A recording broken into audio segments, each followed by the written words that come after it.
Have you ever been in a place so deep in difficulty that you looked around and realized no one is coming to save you?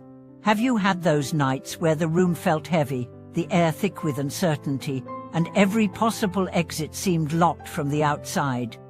Welcome back, my friends. I'm so glad you've joined me today, because we are going to talk about something that may not sound glamorous, but is the foundation of every real transformation you've ever seen: the ability to turn the tide by yourself. I'm not talking about the fantasy of doing everything alone forever. I'm talking about those moments in life when the first hand that needs to reach for you is your own. Self-rescue is the starting point. It's the shift from waiting for a savior to realizing you're capable of taking the first step. Many people get stuck here because they believe change requires an external event, someone to notice their potential, offer them a chance, or clear the obstacles in their path. But the truth is, the smallest act of self-rescue, a decision, a boundary, a single completed task can begin to tilt the entire balance of your life. I once knew a man named Jacob who had been unemployed for months. He spent his days scrolling through job postings but never applied, telling himself, "There's no point, they won't pick me." One morning, she decided to apply to just one position, even though she didn't feel ready. That one application led to an interview, the interview to a freelance project, and the project to a full-time role. She later told me, "The job didn't save me. The application did." That was his self-rescue moment. From self-rescue, we move to self-confidence. Confidence isn't something you wait to feel, it's something you build through repeated acts of showing up. Every time you keep a promise to yourself, even a small one, you reinforce the belief that you can trust yourself. This is why confidence grows faster from action than from affirmation alone. Think of it like this: you can stand in front of a mirror telling yourself, "I am strong," 1,000 times, but until you do something that feels difficult and survive it, the words won't root in your bones. Real confidence is earned in the trenches, in the moments when you choose to step forward even with your knees shaking. A friend of mine, Eleanor, decided to run a marathon.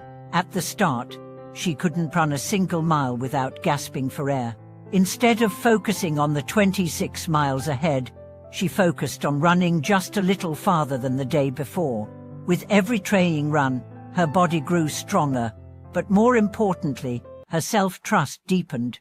On race day, the finish line wasn't just a physical achievement, it was proof of every morning she got up and trained where no one was watching. Finally, we reach self-mastery. This is where action and confidence merge into a way of living. Self-mastery doesn't mean you control everything, it means you've learned to control yourself in any circumstance.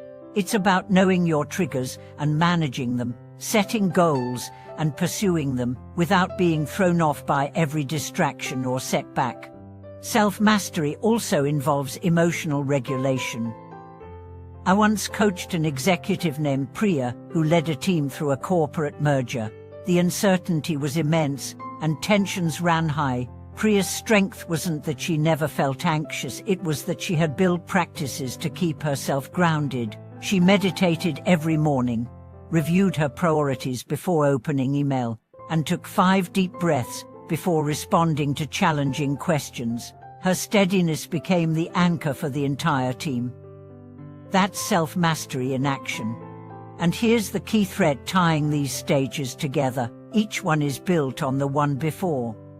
You can't have genuine self-confidence without moments of self-rescue. You can't reach self-mastery without the foundation of self-confidence. These are not separate achievements, they are phases of the same journey. When you start from self-rescue, you shift your story from victimhood to agency. When you grow into self-confidence, you expand your sense of what's possible. When you arrive at self-mastery, you stop being thrown around by life's waves and start navigating them. So how do you begin? Start small. Pick one area where you feel stuck and take a single self-rescue action today. Then keep going, building confidence through consistent follow-through. Over time, you'll notice that the life that once felt impossible to change is now being shaped, piece by piece, by your own hands. My friends, no one else can live your life for you, and while help from others is valuable, the truest power comes when you realize that you can be your own turning point. Thank you for watching this video. If this message inspired you to take that first self-rescue step, share it with someone who needs to hear it. And remember to subscribe and comment so we can keep walking this growth path together.